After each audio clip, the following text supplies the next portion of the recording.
Like Lamar, that's known for keeping the play alive, extending the play. How important is it for coverage for you guys for longer than 5 seconds, and how hard is that for a defensive back? It's definitely important. Obviously, we know what type of quarterback he is. He makes those plays getting out the pocket. And like we already said, we've been talking about plastering already. It's a hard job. Obviously, they're running a couple of different routes out there, but that's what we do with DBs. So plastering is one thing we already focus on. We know that's going to have to get done in the game. I feel like in that Detroit game, it was finally a game where you guys played complementary football. What's it like when you guys are playing complementary football? How easier is it for DBs when the line is getting after the quarterback? We always count on the D line to get back there. Obviously, get the quarterback off the spot, and that helps us make plays. So obviously, as a DB, when we make plays, we got to still give our credit to guys like our whole D line up there. Obviously, JG been making plays. So when JG make a play, I'll go up straight to him and be like, man, appreciate you, because he's getting that pressure to make the quarterback feel uncomfortable. What did you see from number 9 this past week, and how much did he, I wouldn't say surprise you guys, but impress you guys? I would definitely say, just watching him,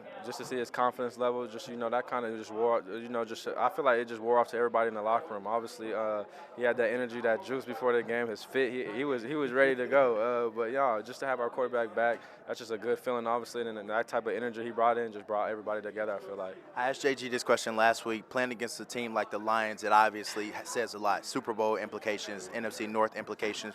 How do you follow that up against another tough team from the AFC this week? I think it's already started. It's already, we already know what's ahead of us. We've been talked about it, knowing every single game from now on to this point is going to be a hard game. So we just got to go into every single Sunday knowing, this ain't obviously Detroit.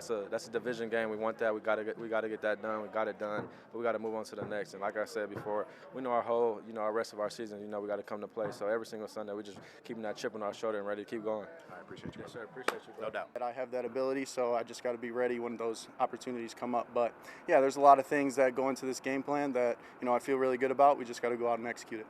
In the process of that progress, do throws like the 2 touchdowns, the clincher to Jalen, how much do see it in your head all you want, but until you get out there and do it, how much does that put wind in your sails for the next time you have a throw you've got to make like that? Puts a lot of wind in the sails. I think that's a great way of putting it. Just the validation that the work pays off, and just being able to have that experience, you could just carry that experience over to the next one and to the next one. And there's going to be a different DB that's got a different body, that's got different strengths. Maybe one is in a similar situation, you got to put it over the top. So all those things that went down in that game with that throw, it's something that I'm going to continue to build on. JJ, we know you were itching to get back on the grass this past week. How long did it take you to enjoy that win before you moved on to this next game? I would say once we hit the plane, it was flush it, we got to move on. Because that's one thing that I took from, going from week 1 to week 2 for me personally. Obviously, it was a big emotional win, but, you have to turn that page. You have to realize there's so many great challenges, so many great football teams in the horizon, and we have to make sure we're on it every single day. So, that comes with it. Just flush it and worry about the next opponent. We see the intensity that you carry yourself with on the field. Do you go to a different place in your mind on game day? I feel like I do. Yeah, there's definitely a level of a switch that gets flipped. For me, it's, that I call him 9.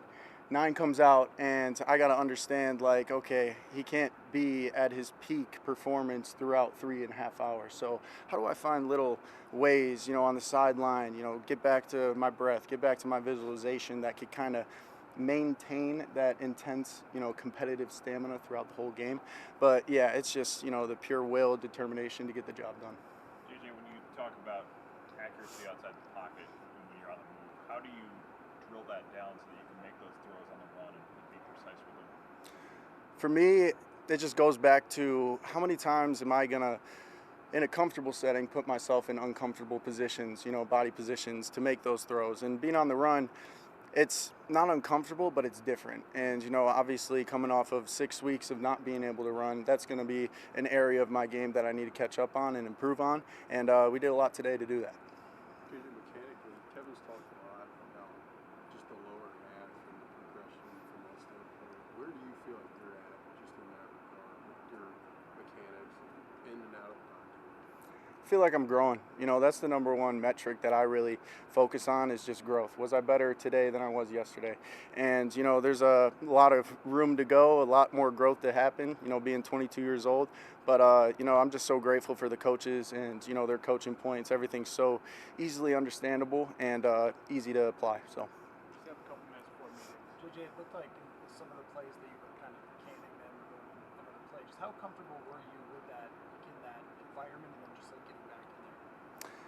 I was extremely comfortable in the environment. You know, I really just kind of, it's like white noise. Like at the end of the day, it's loud, but all the stuff we're doing procedurally is all nonverbal. So the more calm you could be in those moments, the easier the communication is going to be, the line of communication. So I feel like, you know, just the preparation throughout the week and understanding their defense, but most importantly, understanding your game plan in and out is going to help me play fast and help the guys play fast with ample amount of time to do their job.